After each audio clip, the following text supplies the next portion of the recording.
have you.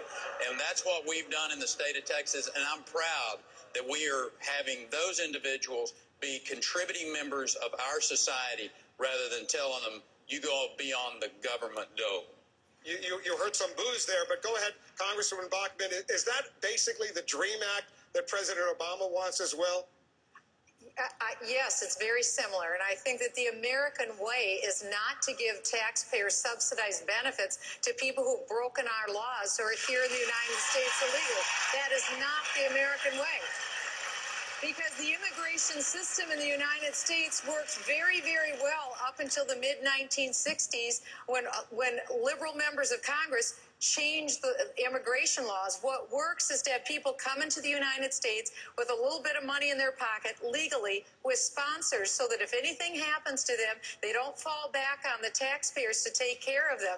And then they also have to agree to learn to speak the English language, learn American history and our Constitution. That's the American way. I'm going to bring Governor Huntsman in, but go ahead, Governor Perry.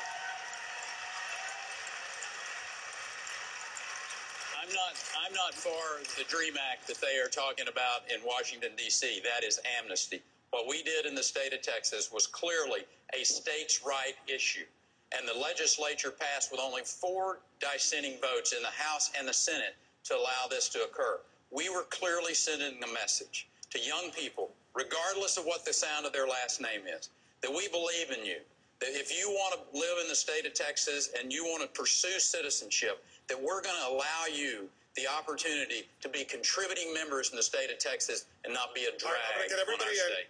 Hold on a second. Governor Huntsman, you also signed legislation in Utah that gave driving privileges to illegal immigrants. Was that a good idea? Well, first of all, let me say, for Rick to say that you can't secure the border, I think is pretty much a treasonous comment. I didn't hear that. Rick, we can secure the border. We can secure the border through means of fences, through technology, through the deployment of our National Guard troops. We can get it done. In fact, when elected President of the United States, I would work with you and the other 3 border governors to ensure that through your law enforcement officials, you can verify that that border is secure. But I will tell you, before, Wolf, to your direct question, they were given a driver's license before, and they were using that for identification purposes, and I thought that was wrong.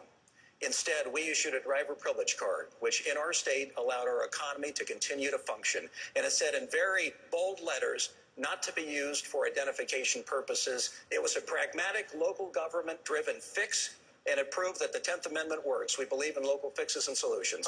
Governor Romney, do you have a problem with either what Governor Huntsman did in Utah or Governor Perry did in Texas? Yeah, with both, actually. The question began by saying, how do we attract Latino voters? And the answer is by telling them what they know in their heart, which is they or their ancestors did not come here for a handout. If they came for a handout, they'd be voting for Democrats. They came here for opportunity and freedom, and that's what we represent, and that's why we'll win in collecting support from Latinos across the country. And with regards to illegal immigration, of course we build a fence. And of course, we do not give in-state tuition credits to people who've come here illegally. That only attracts people to continue to come here and take advantage of America's great beneficence. And with regards to giving driver's licenses to people that are here illegally, again, that creates a patina of legal status. They're sanctuary cities in some parts of the country. One of the things I did in my state was to say, look, I'm going to get my state police authorized to be able to enforce immigration laws and make sure those people who we arrest or put in jail that find out they're here illegally, we're going to get them out of here. We have to recognize that this is the party that believes in supporting the law. We're going to enforce the law. We are the party of opportunity. We're also the party of legal, law-abiding citizens, and that's something we're going to attract with people of all backgrounds.